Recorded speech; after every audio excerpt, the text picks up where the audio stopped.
இன்னைக்கு தங்கத்தோட விலை ஏறிக்கிட்டே போகுது.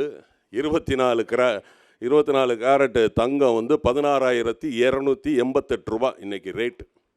அதில் வேற செய்கூலி சேதாரம் போடுவாங்க. நான் இதை ஏன் சொல்கிறேன்னா, திமுக கூட்டணியில் செய்கூலியும் இல்லை, சேதாரமும் இல்லை, கூட்டணி அப்படியே இருக்கு. இப்போ புதுசாக தேசிய முற்போக்கு திராவிட கழகம்னு ஒரு தங்கம் அந்த தங்கத்தோடு சேர்ந்துருக்கு. 2006 கேம் சேஞ்சராக இருந்தது புரட்சி கலைஞர் எங்கள் ஆசான் கேப்டன் அவர்கள். 2026 எங்களுடைய அந்நியார் அவர்கள் தான். இதை ஏன் சொல்கிறேன் அப்படின்னு கேட்டிங்கன்னா, திமுகவில் நீங்கள் பார்த்துக்குங்க, அனைத்து கட்சிகளுமே அப்படி தான் இருக்கும். விடுதலை சிறுத்தைகள், கம்யூனிஸ்ட், மதிமுக ஆன்மா மன்னிக்காதாமே. அது சொல்லதான் செய்வாங்க. இல்லை, அது சொல்லதான் செய்வாங்க. அப்படி பார்த்தோம்னா திரு டாக்டர் ஐயா சின்ன ஐயா அன்புமணி ராமதாஸ் டயர்க்குன்னு சொல்லிட்டு போய் அங்கே போய் கூட்டணியில் சேரலையா? ஏங்க, ஒரு 3 மாசத்துக்கு முன்னாடி அமமுகவில் இருந்த திரு தினகரன் அவர்கள் எடப்பாடியார் அவர்களை பேசாத பேச்சா இன்னைக்கு கூட்டணியில் போய் சேரலையா? அப்ப நீங்க மட்டும் சேர்ந்துக்கலாமா? சொல்லுவாங்கங்க, ஆன்மா கூட மன்னிக்காதுன்னு. ஏன், இதே புரட்சி கலைஞர் கேப்டன் தான் 1996 பவள விழாவை கலைஞருக்கு எடுத்தாரு. கலைஞருக்கு பிடித்தமானவருங்க புரட்சி கலைஞர். 10 வருஷம் கழிச்சு பழம் நழுவி பால்ல விழுந்திருக்கு. கண்டிப்பாக நல்ல பால்ல விழுந்திருக்கு, நல்ல பால்ல விழுந்திருக்கு. தேன் கலந்த பால் அண்ணன் சொல்றாரு பாருங்க, எடுத்து கொடுக்குறாரு பாருங்க எங்க அண்ணன். தேன் கலந்த பால்ல விழுந்திருக்குங்க. நம்பிக்கை துரோகம்லாம் பண்ணல. திராவிட முன்னேற்ற கழகம் ஏங்க உங்களுக்கு எம்பி சீட்டு, எம்எல்ஏ, மேல் சபை எம்பி சீட்டு தரேன்னு சொல்லி ஏங்க நம்பிக்கை துரோகம் பண்றீங்க? ஒரு தலைவருக்கு அழகு என்னங்க? நம்பிக்கை துரோகம் பண்றதாங்க அழகு? மேல் சபை எம்பி தரேன்னு சொல்லிட்டு ஏங்க கொடுக்கல? அதை நாங்க கேட்போம்ல.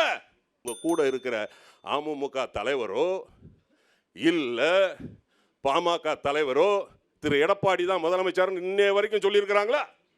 இல்லையா? சொல்லலையா? எங்க சொன்னாங்க? சொல்லலையா? அமித்ஷா அவர்கள் ஒரு இங்கிலீஷ் பத்திரிகையில சொல்லி இருக்கிறார். அமித்ஷா அவர்கள் someone from ADMK CM அப்படின்னு சொல்லி இருக்கிறார் இங்கிலீஷ் பத்திரிகையில. ஆதாரம் இருக்கு, எடுத்து காட்டட்டா? ஆதாரம் இருக்கு. நீங்க வெற்றி கூட்டணி எங்கன்னு கேட்டீங்கன்னா திமுக சைடு தான் இருக்கு. இன்னைக்கு நாங்களும் உள்ள போய் சேர்ந்து இருக்கிறோம். அறிவாலயத்தில் போய் தான் நாங்கள் கூட்டணி பேசுறோமே தவிர டில்லியில் போய் நாங்கள் கூட்டணி பேசல.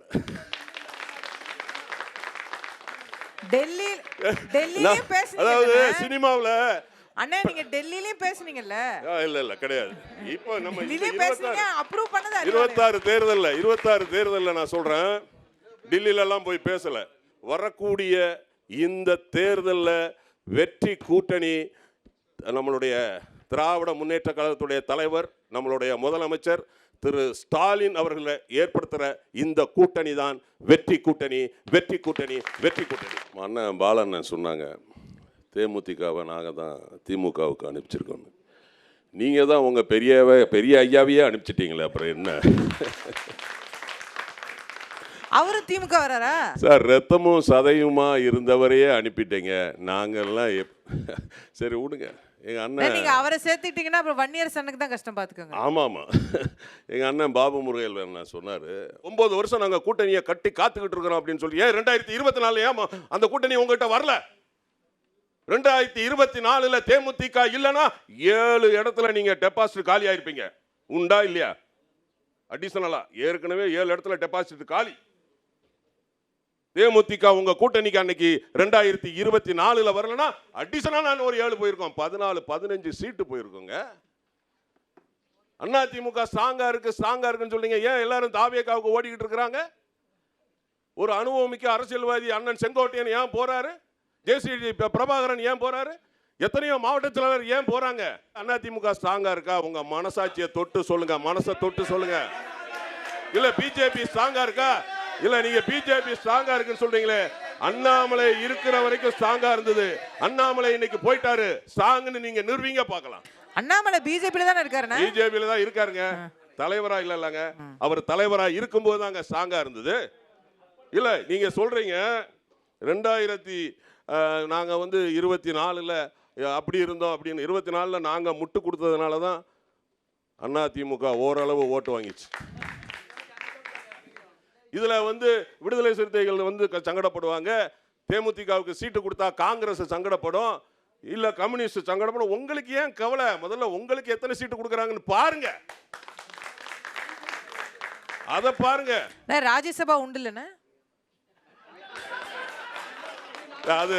அது வந்து மார்ச் மாதம் தெரிஞ்சிருங்க. அது மார்ச் மாதம் தெரிஞ்சிருங்க. ஒரு கூட்டணியை அமைக்க வேண்டும் என்றால் தொண்டர்கள் விருப்பத்தோடு தான் அந்த கூட்டணியை அமைக்கணும். எங்கள் தொண்டர்கள் எங்களுடைய மாவட்ட செயலாளர் விரும்பினாங்க.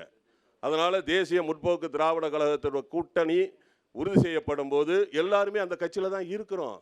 அமமுக ஏடிஎம்கே கூட்டணி போகும்போது மாணிக்க ராஜா துணை பொதுச் செயலாளர் எங்கே போனார்? அப்போ அவருக்கு அது பிடிக்கல.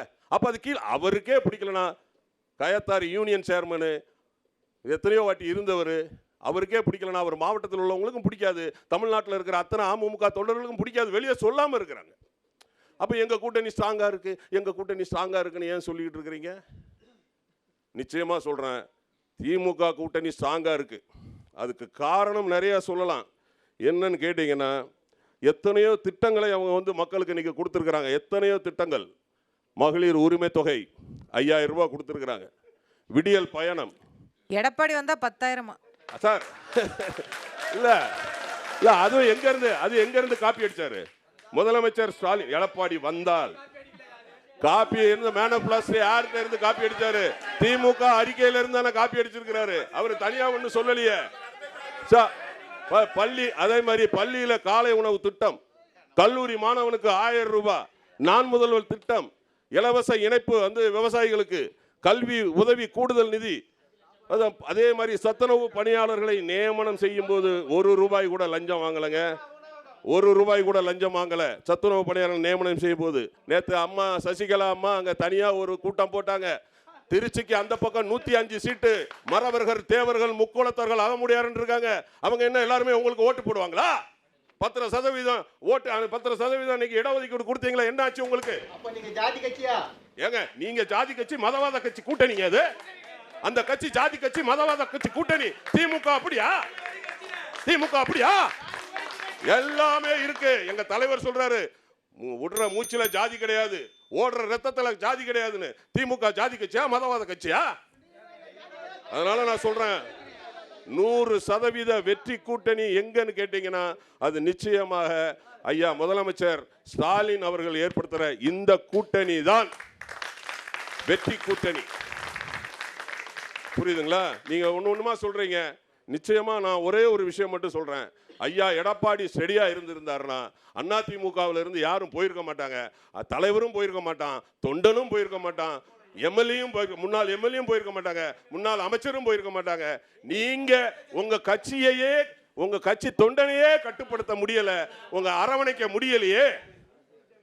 உங்க கட்சி தொண்டனையே, உங்க கட்சிக்காரங்களே, உங்க கட்சியே நீங்க அரவணைக்க முடியலையே. நீங்க எப்படி ஜெயிப்பீங்க ஐயா? இதுதான் ஐயா என்னுடைய கேள்வி. பார்க்கலாம் சார், நீங்க எங்க போறீங்க, நான் எங்க போறேன்? நான் சொல்றது இன்னைக்கு கள நிலவரம் சொல்றேன். 155 இருந்து 170 சீட்டு வரைக்கும் திராவிட முன்னேற்ற கழகம் வெற்றி பெற்று வெற்றி கூட்டணியை அமைக்கும். மீண்டும் தமிழக முதலமைச்சராக ஸ்டாலின் வருவார் என்று கூறி விடைபெறுகிறேன். நன்றி, வணக்கம்.